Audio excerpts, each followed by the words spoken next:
In this video, we are going to talk about joins. So let's first talk about what is a join and what are the types of it. So the agenda of this video is talking about joins in MapReduce.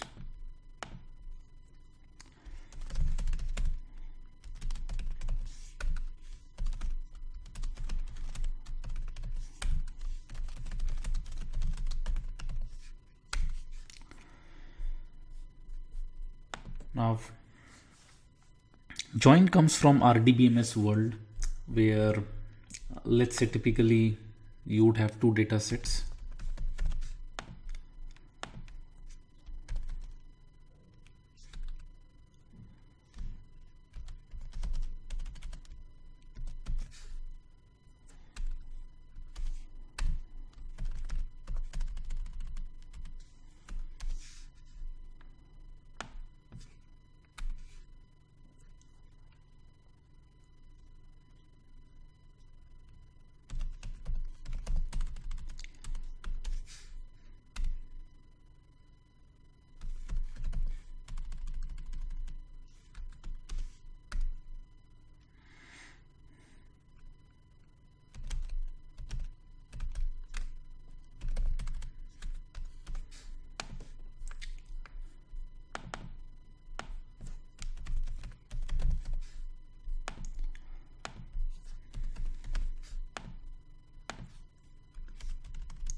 So we have two data sets, and typically a join would be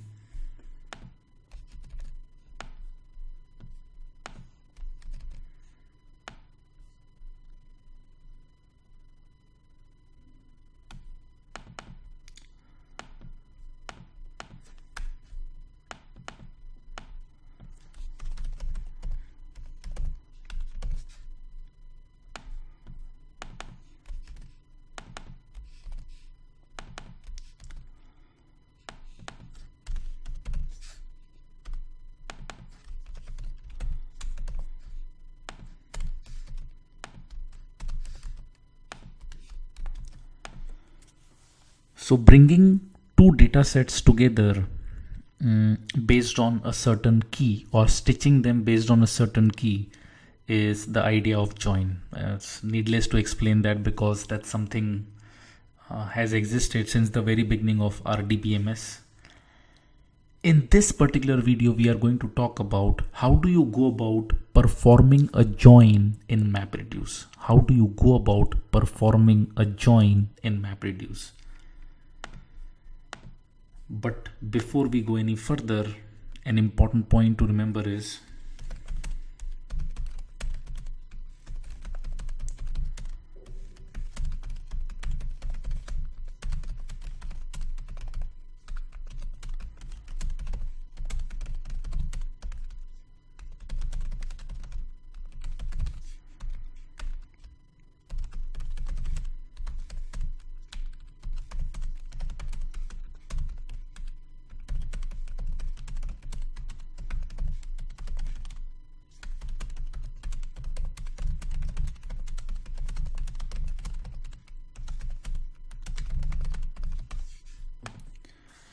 this chapter is purely from information perspective. In real world, there is absolutely no use case where you would want to do a join in MapReduce. Join in MapReduce may take couple of hundreds of lines of code, whereas you can do the same thing in Pig and Hive in a single line. So in real world, there is absolutely no use case to perform a join in MapReduce. So this chapter is purely from FYI perspective. So please don't attempt doing MapReduce joins in MapReduce.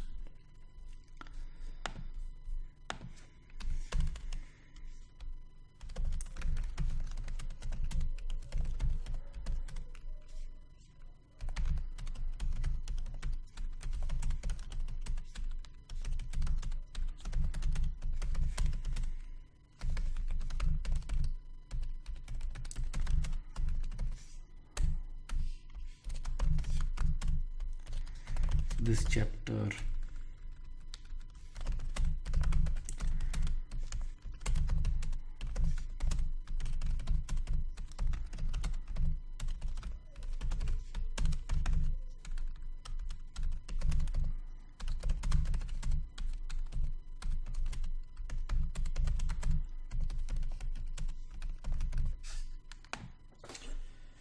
Now that we understand, let's talk about what are our options when it comes to performing joins. What are our options when it comes to performing joins? When it comes to joins, there are two options that we have. One is map side join, another is reduce side join. So let's understand what is map side join and let's understand what is reduce side join.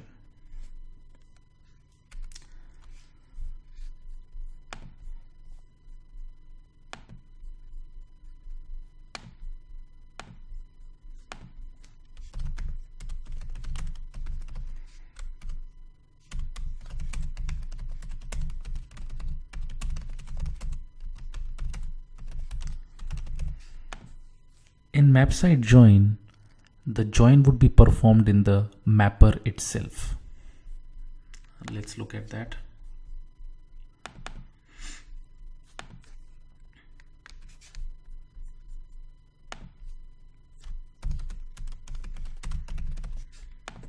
So here we have map side join, where in this case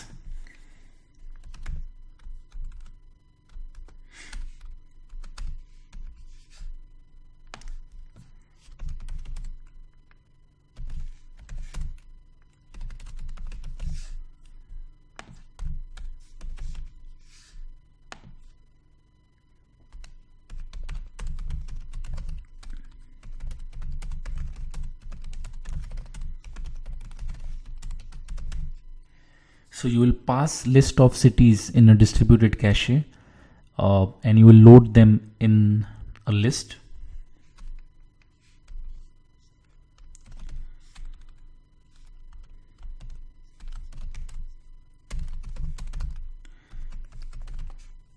Mapper will be called for each and every precedent.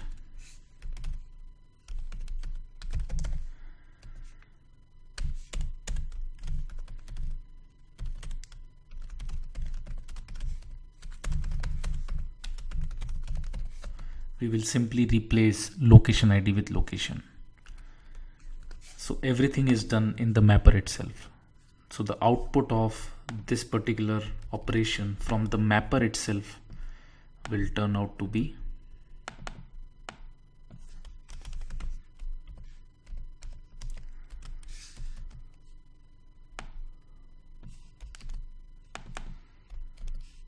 you won't be performing any operation in the reducer at all.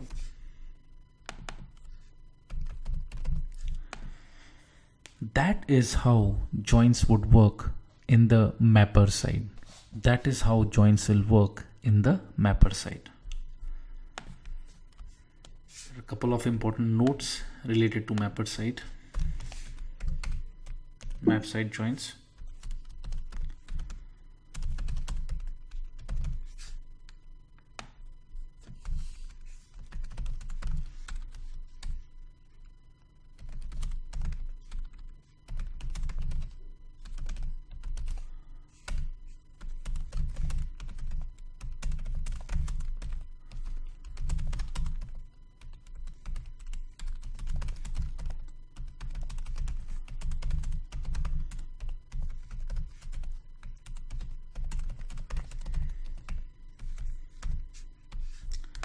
So map side joins are better when it comes to performance, but they strictly work on the premise that one of the data sets should be small enough to come to the or fit into the memory. Now in this case, if cities would not fit in a memory, it would have been a problem. So map side join will only work when one of the data set is completely getting fit into the memory.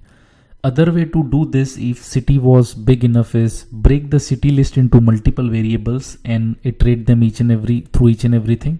Again, that would have been slightly painful. So map side joins are perfect, but they work strictly on the premise that one of the data set should easily fit in the memory. Otherwise, it's not going to be a good enough idea. So now let's see if both the data sets are big enough, how reduced side join would help, how reduced side join will help.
So let's look at how would you go about performing the same thing in the reducer side.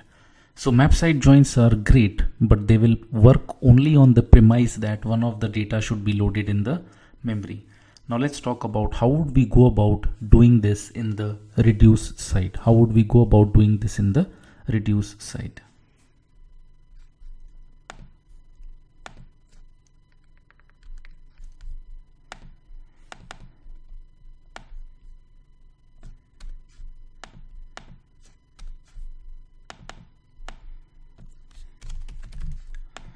Now on the face value, this is going to be very tough because mapper can read one record at a time. But here we are having two different files. So how are we going to go through this whole thing? Well, the way it works is in the mapper side, we will simply read each and every record the way it is. And based on the type, we will classify it. So what we'll typically do is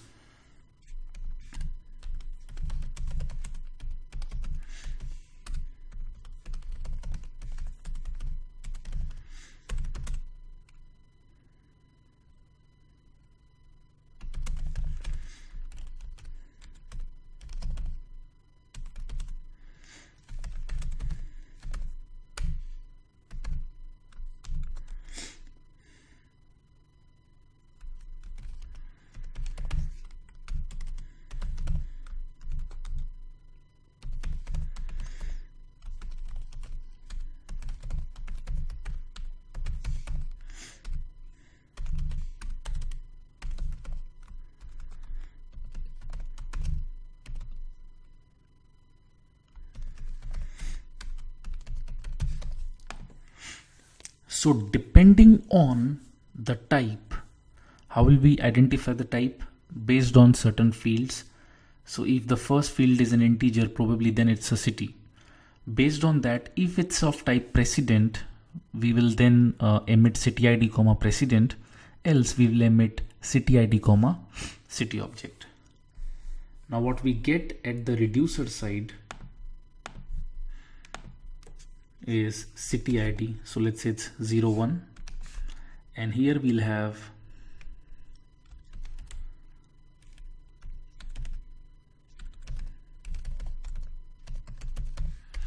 let's say that's for Mr. Obama, Mr. Bush, Mr. Clinton, and city, that is Washington DC. This is what will be the input of the reducer after shuffle and sort. In the reduce, what we are going to do is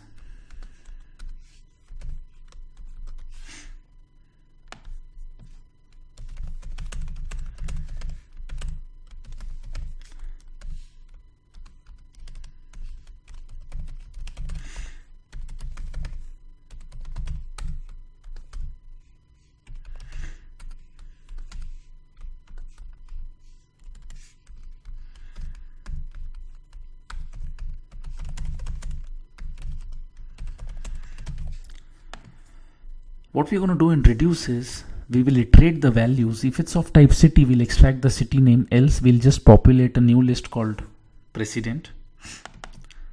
So in first iteration, what we'll get is we will just get city name, that is Washington DC, and a new list which will have all the presidents.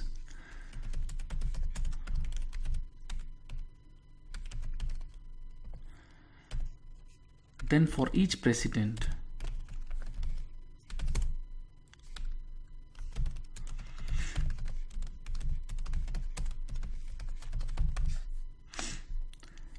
and our output would look like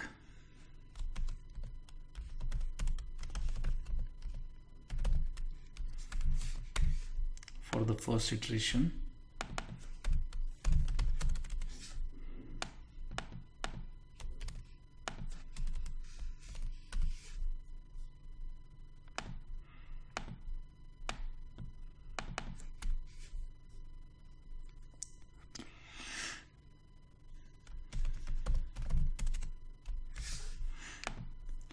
And so on and so forth.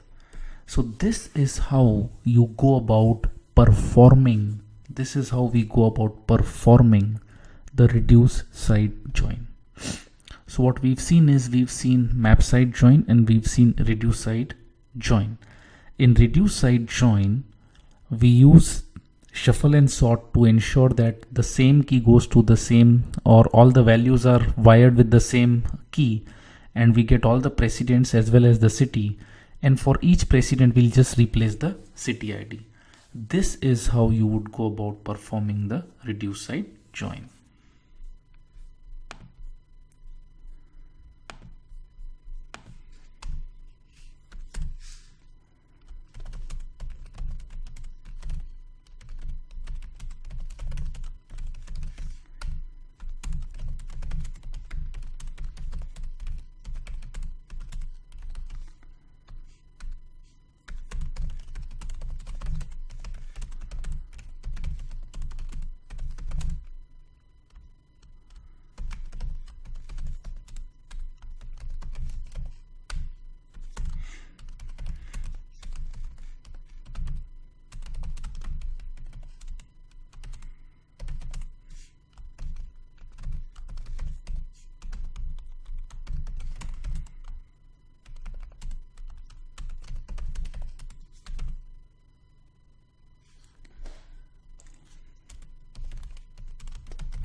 This is how reduce side join would work. So what we've seen so far is map side join and reduce side join. In real world, this will have no application in the map reduce. You could do this in pig and hive in a single line. So this chapter was purely from FYI purpose as to how you would go about designing a join algorithm for map side join and reduce side join. Map side join will work excellent if one of the data set is small and can fit in the memory, And reduced side join will work when both the data sets are fairly big.